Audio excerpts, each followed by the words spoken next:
Hey guys, James again. This is going to be me making Caesar better.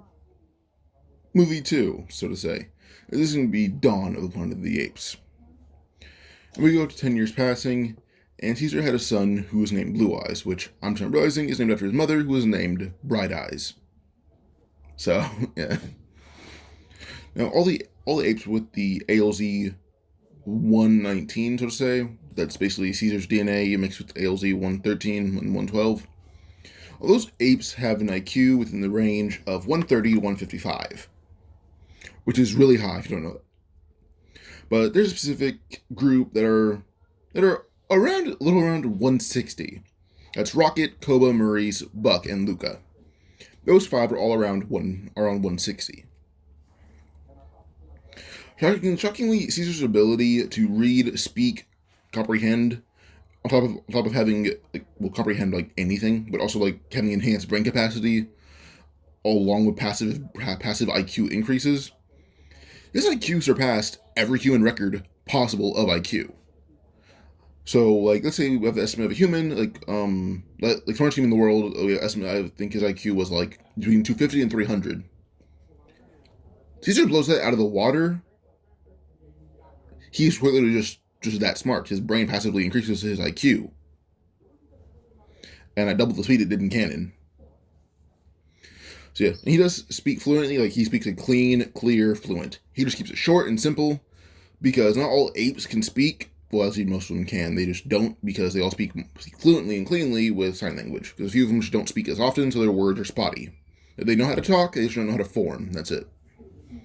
I would say his speech is very similar to how it is in War for the Planet of the Apes, just because of him keeping it short and simple. So yeah. Now, Caesar and the apes built tree houses and cave houses in the same forest they were in canon. They even look somewhat properly supported, even if it's just sticks, mud, rocks, all that. But it looks like decently supported homes. They're basically already in their own Stone Age and actually quickly advancing out of it. Not quickly as you can see, but they have ideas to be out of it already. They just need the material. So yeah. Now Caesar, Maurice, and Koba, they're the only ones who actually build weapons, and Koba himself puts himself in charge of building them. But Koba does it on a large scale because he enjoys doing it. Also, for the humans, due to Caesar's DNA affecting ALZ 112 through 113, it was rendered non-lethal as Caesar's DNA mutated it, giving it the basically mutated version of simian flu, where all it did is kind of dampen your mental ability and your speech. So you're not dying, but you're very much struggling to function as a proper member of society. You can go from one of the world's top scientists to barely able to compare to a 5-year-old intelligence. So yeah. And so far, no human has been rehabilitated that anyone knows of. Now, humans have not died through the disease, but more militant factions have killed their members, rendering over 10 million people dead through militant factions alone. But then, people who have just went crazy because of this disease, that's around 2 million people dying per state. And then more and more, plus ape casualties, people, apes killing people. Basically, on record, there's less than 100 million people left in the U.S., which is a very big drop from the population that was in 2011. It's not 2011. It'd be 2016 because Caesar was born in 2008, and then he's 8 at the end of the first movie, I think. Yeah. But certain states like California have mostly been abandoned because of just their excessive number of zoos and those being opened, and then apes being too smart to be stopped. So yeah, mostly Caesar, but yeah. Now, even if the city is just overrun with forestation and all that, apes have really no reason to living there because most of the apes had either been captured in the wild, or captured in the wild and they're forced into enclosures, and they prefer to go back to the wild. Or certain apes were forced to live in enclosures, but not all of them were treated well, so they leave to go with people who freed them. Or there's apes like Caesar and Koba who were basically not really any of those environments, but it's more freeing to be in the forest than confined to human structures. Pause. All right, sorry about that. There's Caesar, Koba, and Maurice. Those are the three who have the exception of being not raised in any particular environment. They're mostly raised in human compounds like labs, circuses, or actual like houses. Where Caesar actually lived a happy life until like he was 8, where he had to start a whole revolution to free his entire species. But yeah, but eventually going to Malcolm, and when his group would encounter apes, Ash, son of Rocket, and Blue Eyes, the son of Caesar.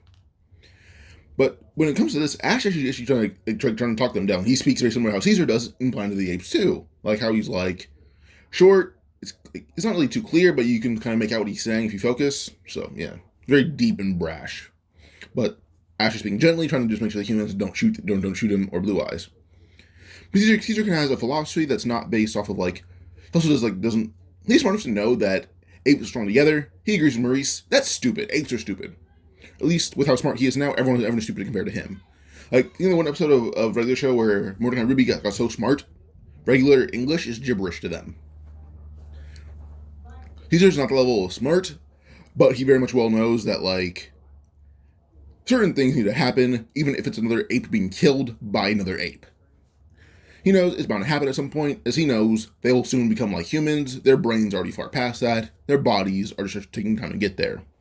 At least that's what he assumes if evolution proves correct. So he knows that humans will come back in one way or another. He's preparing the apes for it, even if they don't know it. But he does preach a philosophy of just peace, being that so far apes are stronger, smarter than humans. And we need to try and talk it out first if you believe you can do that. So yeah. So Ash, got Carver, the one who's regularly waving a gun around. Ash slowly puts his bow down and just speaks slowly, saying like, well, he speaks a little bit, but it's spotty, but somewhat clear. He's like, apes get food, for tribe, no fight. Carver, like, just as soon as like Ash was done speaking, he freaked out over ape talking to shoot it. But immediately, Blue Eyes will smack his hand with the back of his spear, making Carver shoot downward at his foot, blasting a few of his toes off. Which immediately, Carver would be wailing in pain, but immediately, Blue Eyes reaches into a small bag that he had, pulled out a few like just bandages, plants, and a little bit of medicine. He threw it to Alexander, who caught it, and Caesar. Blue Eyes just kind of mumbled, saying, "They help. Now leave us." And the humans go. Carver crawled away for a little bit until the humans picked him up, but yeah. He would arrive and saw what was happening and was like, "You did good. So did you, Ash. But remember." Well, my philosophy definitely has some flaws if you go at it, if you go at it like head on. As I put it is like, if you take it at face value, there's flaws, 100%. Read between the lines. Don't put your weapon down in front of someone who's waving another more deadly weapon at you. Like, you have a bow, are you really gonna put it down in front of someone who has a gun? Which made Ash kind of feel stupid, but isn't really fully wrong. So yeah. Now, Ash nodded as Caesar understood Caesar's word, but Koba would actually object. Saying like, he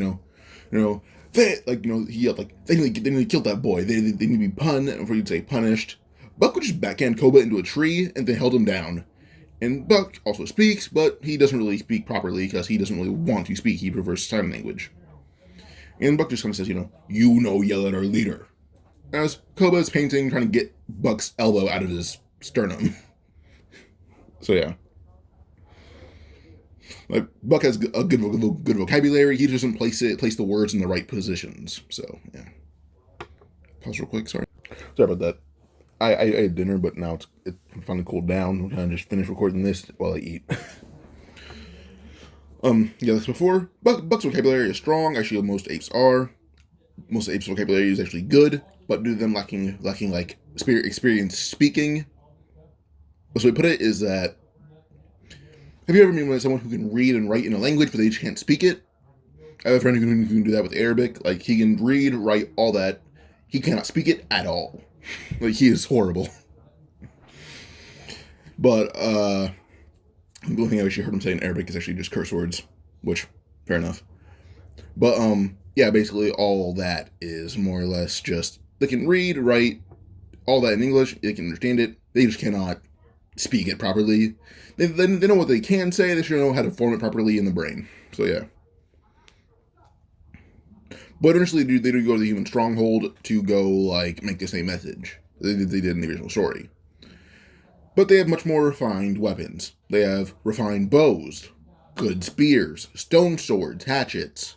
The orangutans even have slings, since they're not partial to swords or hatchets, or bows. Well, they actually can have, like, those really long bows, so, yeah. Excuse me.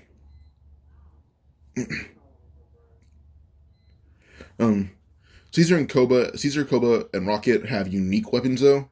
Koba had a makeshift crossbow, as he made that for himself when he was bored, and it's really hard to find the same materials to do that in the new area they moved into. Rocket's actually using large fire axes. He likes to focus on infrastructure, and he kind of practices what materials are good for maintaining houses on his wooden fire axe. He also has an entirely steel axe, which he doesn't really bring out to battle because it's heavy. This isn't a battle, so it'd be useless to carry a very heavy object if it does break out into a fight. And Caesar actually still has the same dart gun or tranquilizer gun, but also a pistol, the rifle from the ape enclosure, the same shock baton, and, well, also a taser. His weapons are mainly to incapacitate, not kill anyone. So, yeah. You guys are wondering, like, oh, how are the darts still intact? How are all those still there? So Caesar just basically went to different zoos, or just vets, pounds, shelters, just anywhere that he could to get ammo. But he also learned how to make it. Anything probably not in, like, glass vials or anything like that. Probably not even in plastic. But he will find a way to shoot it out of his rifle. So yeah, Caesar's weapons are still able to be more incapacitation based. But when they see the humans, Caesar would yell, saying, we don't want conflict, but trust me when I say, we're ready to fight back if you start it." Kobo would end up kind of smirking as he kind of aimed his crossbow at Carver and would just laugh, saying, "Teach your fake soldiers how to handle weapons. He obviously can't handle weapons if a light tap causes a misfire so severe," as he hinted at Carver limping on with a crutch and his toes being blown off, most of them at least. Dreyfus, the stronghold leader, would yell back at Caesar, saying, "How many of your monkeys can talk, as this is way too many monkeys talking?" But Caesar would actually kind of be honest, saying, "All of us can understand English, and most of us can speak, just not good English. But we also understand multiple languages." So he kind of just goes on like, "Yeah, we know a lot about verbal communication, because we're all from all over this continent we're on. But it's all the information Caesar's willing to give them," and then they move on back to their forest. They return, and Blue Eyes is busy looking after his mother Cornelia and his newborn brother Cornelius. Pause real quick, sorry. Oh, sorry about that. But when they return, Blue Eyes is looking after his brother and his mother. Also, Blue Eyes still has the bear scratches, but they're not actually from like the most recent encounter. Blue Eyes, he already had a mutation with ALZ that made his eyes blue. But Caesar himself has that mutation. He was born with it, but at a more advanced pace or rate. So Blue Eyes has a mutation, which I'm pretty sure you can call a variant. So this is a very major variant of Caesar's DNA, same for Cornelius actually. So they're both really advanced in terms of apes. Like, only ape that can actually contend Caesar's intelligence right now, aside from maybe Koba, is Blue Eyes. But Blue Eyes mainly focuses on studies. He's basically the Gohan of Caesar's family. So, yeah. He's basically the Gohan of Caesar's family, but he also doesn't know when to fight. Like, he's basically like, best way to compare him is like Kakume Gohan, not Super Gohan. So, yeah. This one can count like Heroes Gohan. So, yeah. Well, off that topic now, Caesar confronts Koba and says, "Your actions were not needed, but he sent a much-needed message. But just so you know, I do not approve of you raising a weapon towards a crippled man. It's not right." But we go on later, when Malcolm and his group come by again, but no Carver. No guns. Only thing they have, a single baton, which Caesar is not threatened by. Pretty sure in canon, the only thing he said is just no guns. They have a single baton. That is it. That is it. And a flare for safety. So, yeah. Not flare for safety, but basically just for signaling and lights. So Malcolm holds up a baton, a few flares, and a smoke grenade or two. Which Caesar actually just says, alright, these are not unacceptable. But he actually would grab the bag and throw it to Alexander, saying, "You, skinny one, carry your father's things." It would be easy to grab if a fight breaks out. But immediately everyone kind of just chuckles a little bit until Caesar just says, "You call that sarcasm still, right?" Which made Ellie actually burst out laughing, and she says, "Yeah, we still use sarcasm." But Caesar says, "Good. Good, like, an apocalypse hasn't made you lose your humanity, so to say." He does view sarcasm as a very big part of human culture. Mainly because it's in books a lot, and he likes books. So yeah. But as they're walking, Ellie says, "A sense of humor and clear speech. You're very..." But Mauricio will cut her off, saying, "Advanced, intelligent, evolved, impressive? We know. His blood is the root cause for the older apes' evolved brains, but it's also the main reason that disease of yours isn't fatal. The fatalities, you do that to yourselves." As Maurice would speak calmly, but very arrogantly, which, even if Caesar didn't like it, he knows Maurice has earned his arrogance. He's very major in their ape culture, or in their ape society. Malcolm goes to the city square of the ape's home. I'm calling it city square because I can't think of the other term for it, so, But while he's in the city square, he's with Caesar, Maurice, Buck, Luca, and Koba. They have fun, talk, and learn how apes live, also learning how truly smart they are. Later when Koba finds the armory, like a few days later, he still does that thing with Caesar, like doing all that about his back, and he still yells. This basically leads to still a fight breaking out between Caesar and Koba. And Caesar would kind of have to comprehend this betrayal that Koba is like talking about. He's like, "Oh, I did this, I did that," thinking that Caesar would not view as betrayal, but thinking that's him doing digging. He just goes, "You," before grabbing Koba by the neck with his foot, flipping and throwing him into a brick wall. He then just basically stomped towards Koba, saying, you wish to act like a leader so much as to challenge me. Stand up and fight." Koba tried to stand, only Caesar basically used a double axe handle over Koba's head, that knocked him out immediately.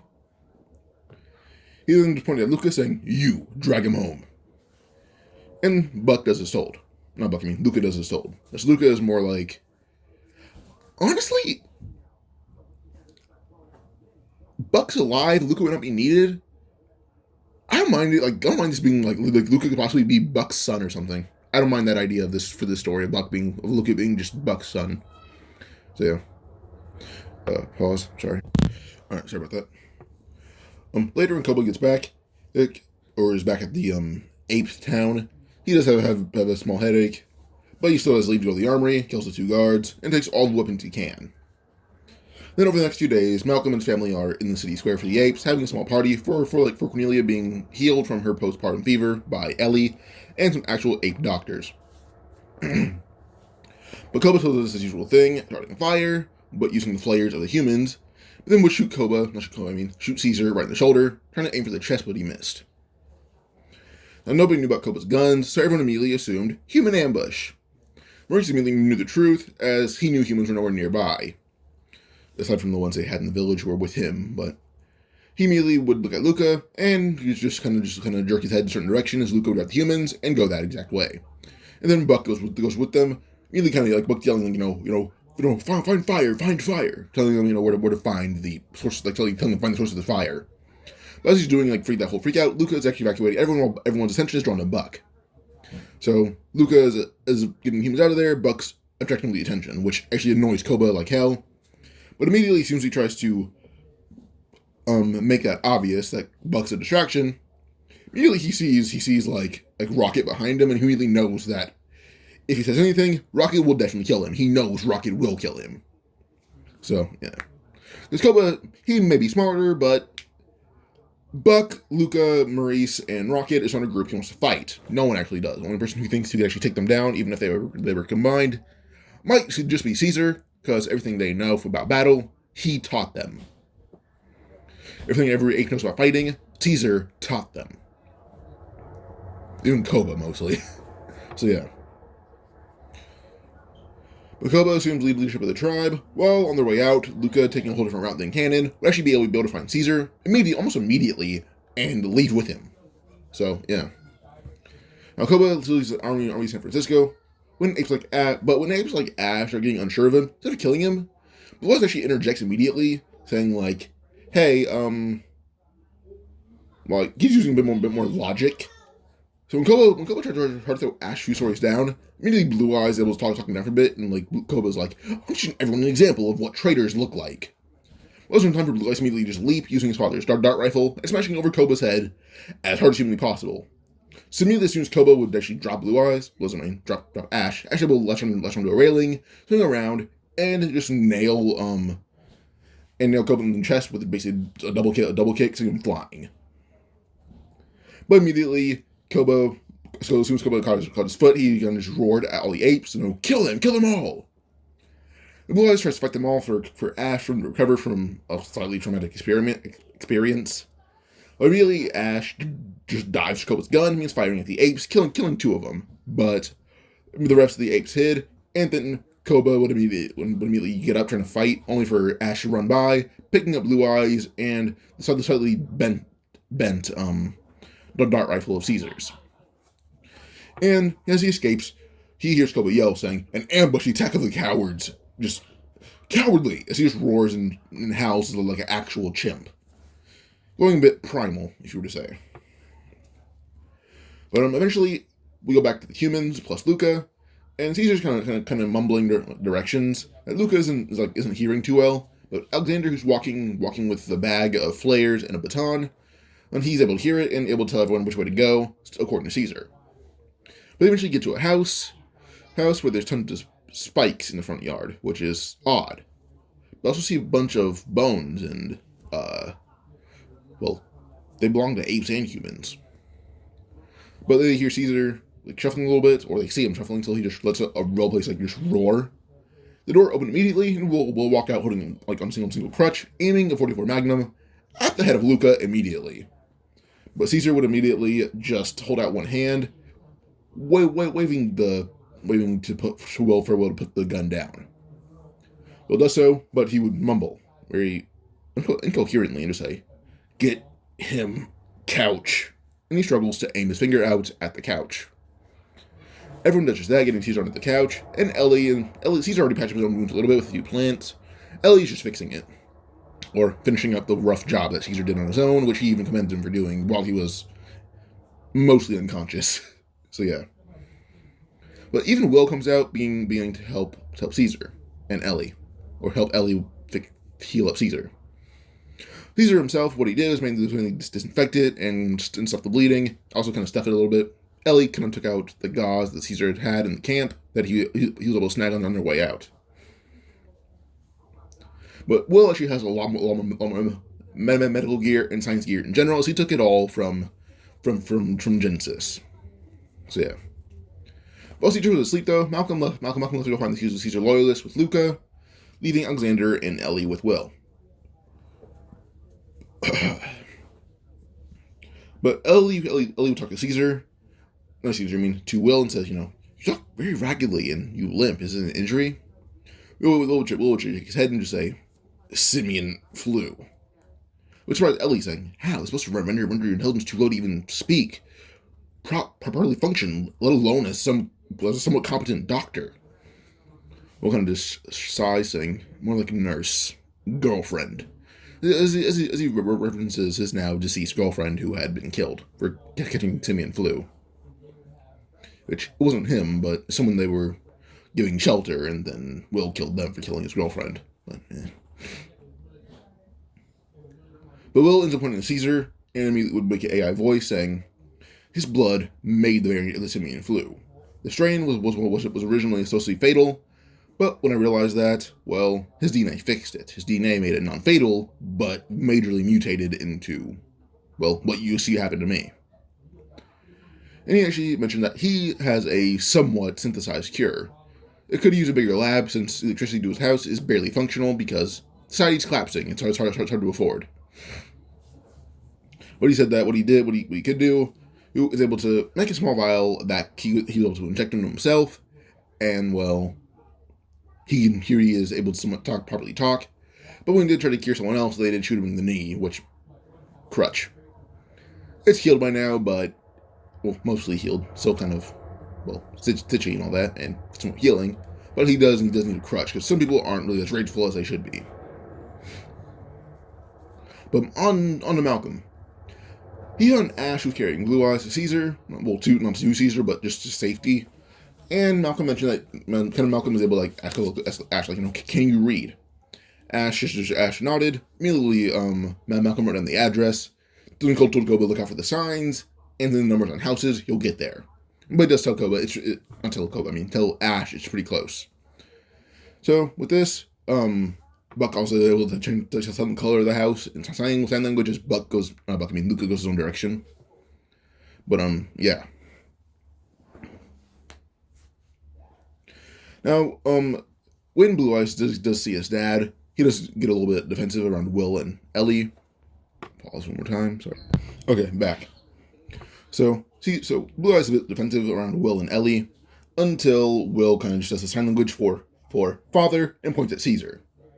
Now, Blue Eyes made it known he was raised by humans. Will saying that he's Caesar's father made Blue Eyes realize, that's the man who raised my dad. That's my grandfather, which kind of made him be a little surprised. But Will mentioned that Caesar's healing is accelerated because he just used the actual, simian flu, the raw thing of it, injected it into Caesar, and with his own DNA being actually a bit enhanced and now flowing to his body at an advanced pace, it gives him a little bit extra healing. Pause. Alright, back. Now, we go on to Rocket and, Blue Eyes and Ash. I have Ash as Rocket. Alright, so Blue Eyes and Ash go to find the Caesar loyalists, while Caesar finished up the last, hour of his recovery. Now, Malcolm already found them. He's kind of just hiding because he notices Koba's men, and Apes have a very much more well-toned senses overall, so he'd get noticed. But he'd actually be able to mention, he's able to create a small plan. So once Blue Eyes and Rocket or Ash arrived, he tries to go over plan, but they tell him, go away, find somewhere for us to retreat into. We'll go to you. Your plan is just to make sure we can get out of here safely. That's it. You don't need to do anything else. Leave Apes to us. So Malcolm had that noted. Emilio had a way out because he saw a way into a subway system or sewer system. Or probably not a subway system. But Blue Eyes and Ash go into the bus holding the Caesar loyalists. And Blue Eyes immediately notices the doors trying to want to find a quiet way to get into the bus, only for him to just basically jam a few fingers in there and immediately just dent the door, then being able to push one of the doors open so him and Blue Eyes can get in. Then look at the chains, and then immediately Ash and Blue Eyes a bobby pin that he lifted off of Ellie because he was just curious, so he took it. Now, after first try, Blue Eyes learned how to pick locks pretty effectively. He didn't break it the first time, but he didn't get it right. And after a bit, he's able to get everything he can. So, yeah. So with this, the Apes are free.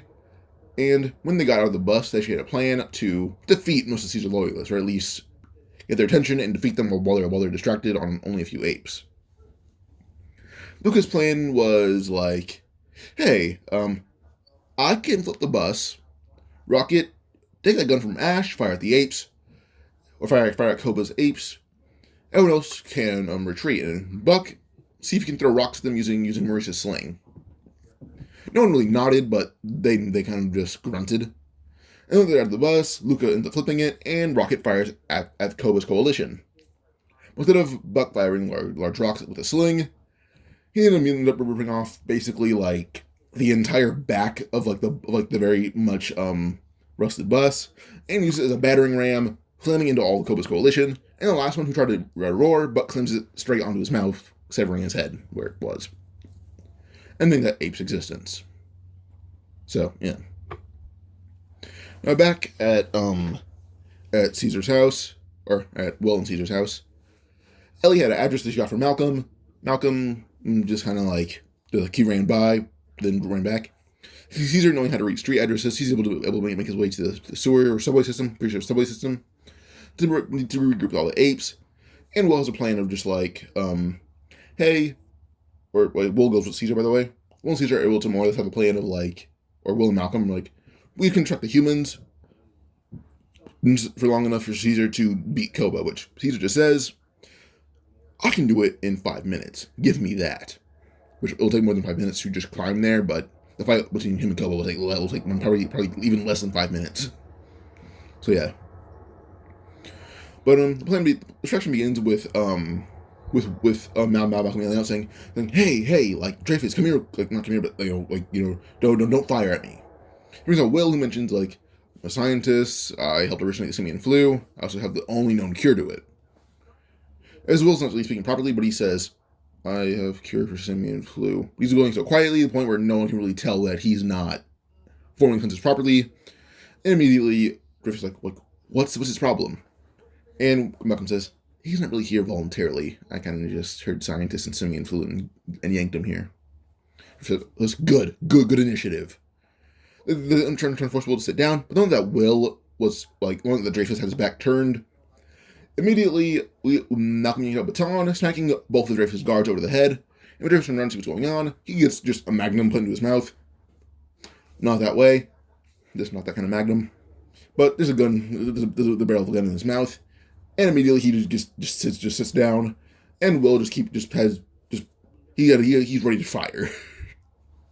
So yeah. With this Dreyfus is kind of just like holding his hands up, only for Malcolm to smack him across the jaw with a baton, taking him right then and there, not killing him, but he's knocked out. Which didn't actually take long. They thought they'd actually needed like a much harder plan, but Dreyfus turns back pretty quickly, and both the guards were off guard. So yeah. Well, Caesar.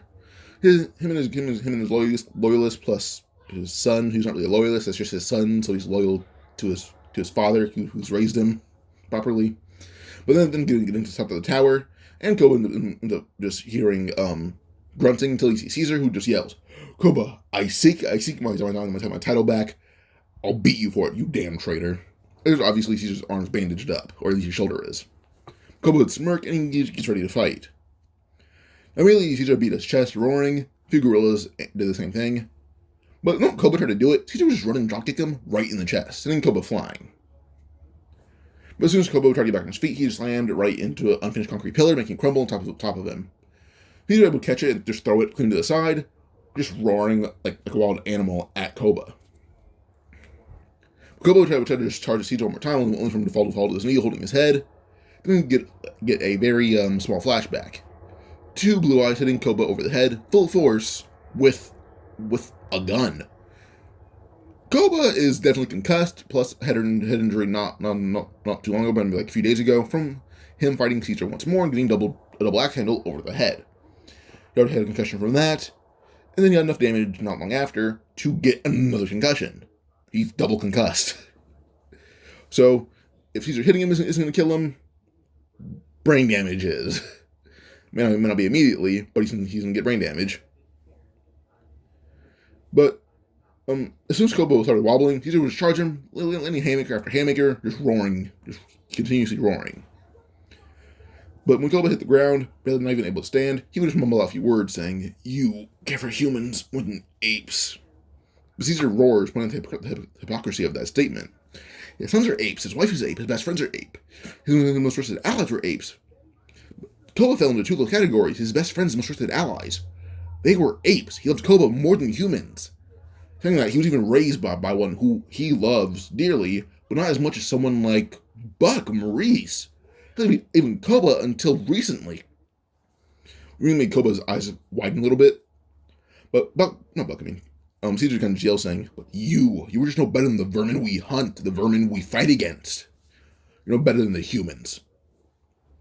Immediately, Koba tried to give up just to defend himself, only to be grabbed by the lower jaw, by the mandible, then thrown over the edge of the building, and Caesar tells him, "Die."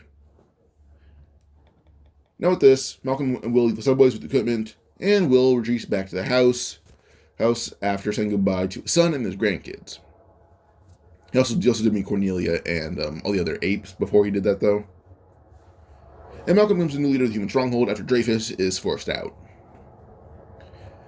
But Dreyfus did find Will's house at some point, and he had no issue trying to kill Will, but Will definitely made him another lawn ornament, or made the skeleton another lawn ornament, after, just hearing him yelling and then shooting him in the chest with a very powerful pistol, or handgun. The chimps are still drawn into war, since Dreyfus was petty before his death, being able to contact a military base in Idaho that already happened, making a trip to California regardless. These each gave him a destination to stop in temporarily. The chimps are able to ally themselves with the humans, since the militia wanted their weapons, and the allied group said no. So when the militia began firing at them, trying to kill them, Will obeyed the humans after a small fight. They moved in with the apes, including Will, who took all of his equipment with them, and yeah. But we also move on to a small evolution in ape evolution. Being that they don't have money, they don't have caps, they begin actually trading seasoning with the apes and with the humans, which now seasoning is a form of currency. Alright, if you guys enjoyed, like and subscribe for more, and comment if you want a part 3, but also free Palestine, free Sudan, free the Congo, free Haiti. Goodbye.